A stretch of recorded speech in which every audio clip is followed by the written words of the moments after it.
Good morning, guys. How are you doing? All you beautiful people. We have an abundance of quackers. Now here's what I'm doing, guys. Check it out. Good morning, boys and girls. How are we today? Oh, they're all fat and happy. I just fed them. How are you girls doing? And boys, let me see, what do we got? 1, 2, 3, 4, 5 boys and only 2 girls. This is not a good ratio here. I don't know what happened to all my girls. All these boys showed up. I kind of like the looks of him. He's all black and he's got a bluish thing. And then this little hen here, she's cool. She's all black, and I think this is this year's duck too. She's got a gold or a black and silver in her chest and all. It's really cool looking. Yeah, I'm feeding the ducks, and they make some really nasty water. And I'm gonna dig up that. I may leave that katuk, but I'm gonna take that katuk out and put in the back. And all this nutrient-rich water I'm going around, and also saving my eggshells and coffee grinds and crunching them up and putting them around too. And then I think I'm gonna take out my lemongrass.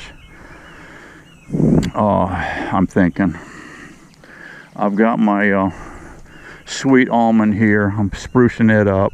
It was just getting choked out with lemongrass. This lemongrass, guys, by the way, it just starts popping up everywhere, and it will take over. Lemongrass will take over. So yeah, it'll start choking everything out. So, but I like this longevity spinach ground cover.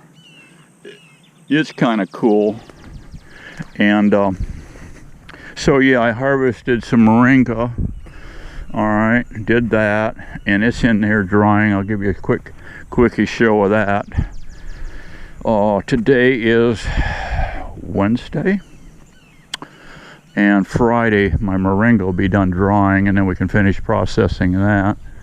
And I was just into the garden out here, and my Mayan black dirt. Oh, is that good, guys? Oh, what do we have? What do we have? Steveo went to harvesting. Look at the size of this dude. This is about the size of the one that I got at the store that I harvested all my seeds from. And I planted my entire garden, all 3 beds with the seeds. And there's more coming out. Those legs coming out, those long legs coming out, I'm putting fruit out there on that also. But let me give you a quickie on my moringa is drying.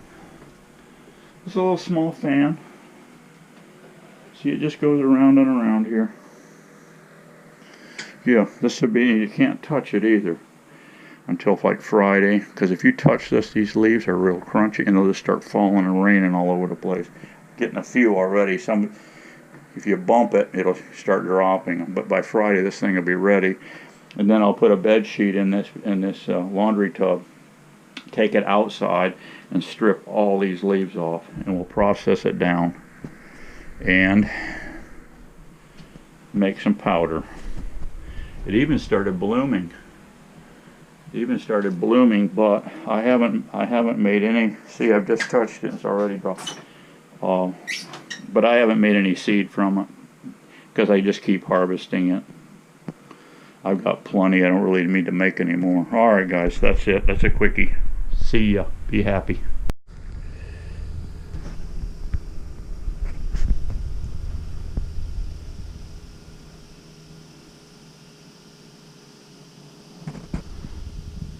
Mommy and Daddy teaching the children how to get worms.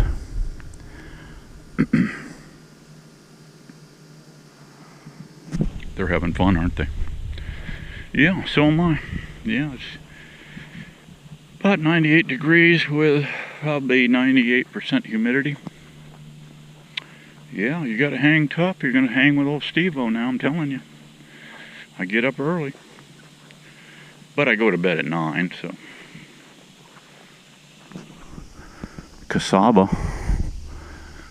going a little crazy here. Wow. I got it all down that fence line like I told you. Yeah, harvest. I think Miss Daisy said there was 36 squash. I did my 2-mile hike this morning. Get that knocked out first thing. And then I swung by the county shredding dump yard. And I only throw on this much. This is 1 load. And that's 1 load. So you got over a wheelbarrow. And all I do, look at this. Clean truck, right? Clean truck. I take that tarp, which is an 8x10. I leave my bucket in here. I keep water in here too for emergencies when I'm out on the bee field. If I get acid in my face or something crazy, I've got that. And I tie it off here. I just tie it off here with this, catfish string here. Very simple. I just got done digging up a katuk up there in that circle. That circle that was up front, and that's this little guy right here. That's that little guy right there. And you plant them, like Pete tells me. I don't know if you guys ever heard of Pete Contreras. He's a bud of mine. He's just to my northeast, right that way. This guy's got a nursery, guys. If you're ever in Florida, go see Pete. He has got a food forest over there that is unbelievable. This guy's knowledge of foods, plant edible landscape is what he's into. Edible landscape. And katuk is one of his. Now, I didn't get these from him. I've gotten stuff from him before. I've gotten all my cassava from him, all the cuttings. He's got an online store too. If you go out there and check his site, it's called Green Dreams Nursery. Pete Contreras, look him up. He's on YouTube. He's on there about every day. He travels all over too, doing these. And I think he's pretty much back at base camp right now, doing his thing and promoting his online store and all. But pretty cool guy. He is so knowledgeable. It's mind-boggling what this guy knows. Anyway, he too gets this stuff from the county. And Jim Kovaleski, one of his buddies, gets this stuff at the same place I get it. And yeah, I just get a wheelbarrow and I just grab the tarp. I load up what I feel is about a wheelbarrow full, as you can see here and here. There's my wheelbarrow. And I just throw it on, because I'm going down there, killing 2 birds in 1 shot. I'm going down there to take my hike anyway, along the waterfront. And then I come back and swing by this yard that's got all this stuff. They have got literally a mountain of this stuff, guys. Pre-shredded. And it's already starting to pre-rot into compost. And then they got another huge mountain, lot bigger than this house, and just about as high, of trees, trunks, limbs, and everything that needs to be ground up. They bring in, I guess, a massive chipper when the pile gets too high, and then so they've got 2 piles, and they just keep moving it around. And this stuff is fantastic. I've already loaded up this bed here. All these beds over the years have had this treatment, but you just keep freshening it up. It's free fertilizer. It's rotting down. It's free compost. You gotta love that. So this whole bed right here will be, what have I got in? I got 1, 2, 3, 4, 5, 6. I got one over there, 7. I don't know, 10 or 12. We'll finish this bed out, and these chickens are going to come offline. See, they're chewing it up.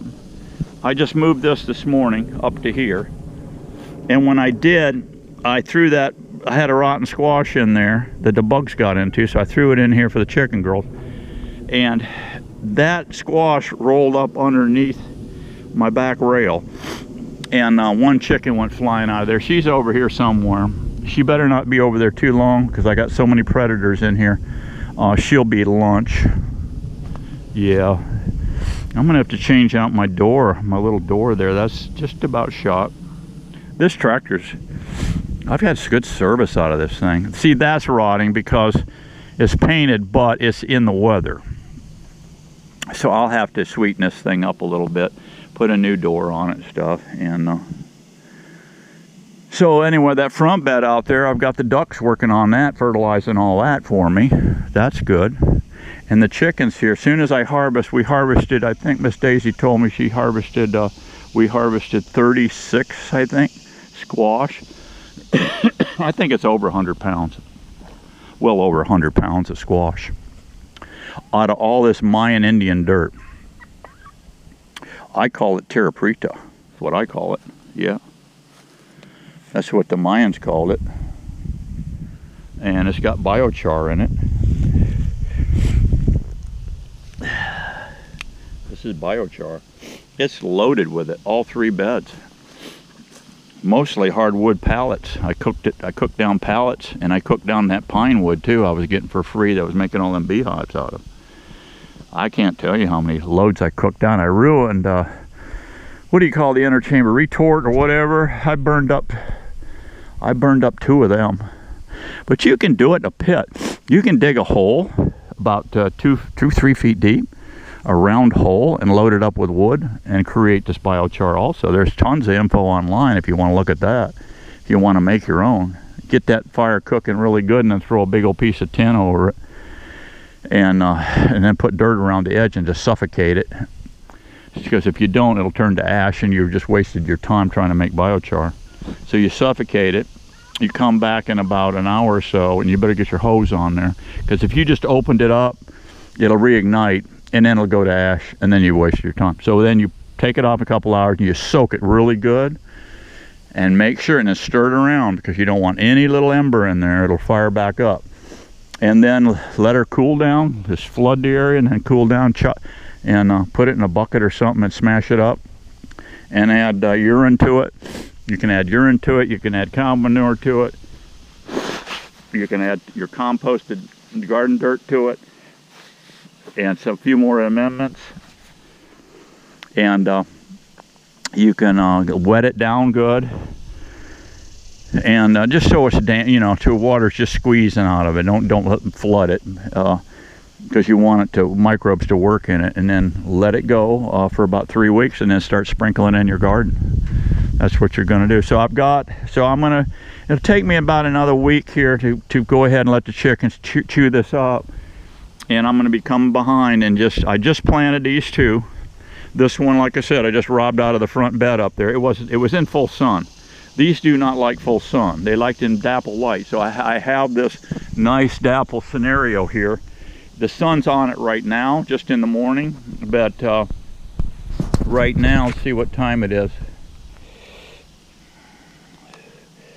See, it's 10:14 right now, and the shadow line is fixing to start going here. See, it'll be by noonish this thing is going to be in the shadow. So that is cool. This Katuk will love this. And this leaf is very nutritious leaf. You can take these here, you can eat them raw.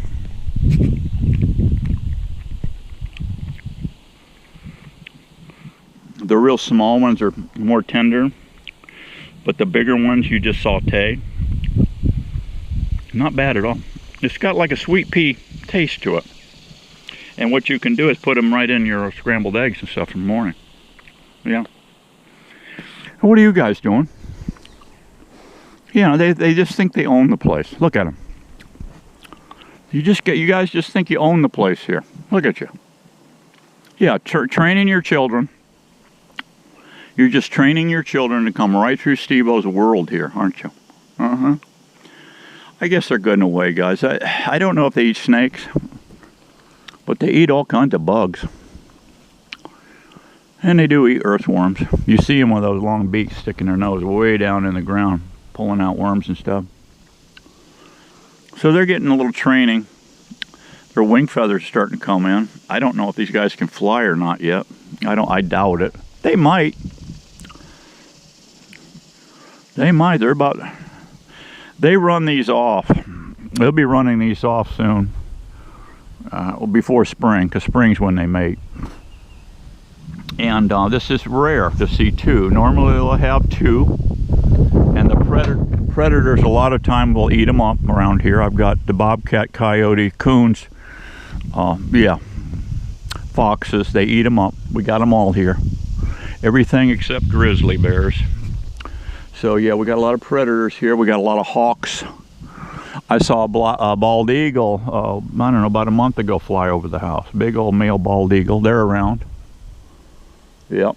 So to give you a little quickie today on the abundance. Well, Steveo's into abundance, yeah. We're harvesting stuff. We'll be harvesting these soon.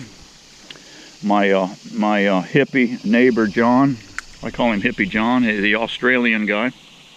He's a long-haired hippie, Australian. Heck of a nice guy, very knowledgeable of gardening. And he too, right through the woods here, he owns a, his whole place, I don't know, he's got probably 5 acres or more in there, and he's doing food forest. So this whole food forest thing is cool, and it's good healthy eating, and you get your hands dirty. Yeah, it keeps you busy, keeps you out of trouble.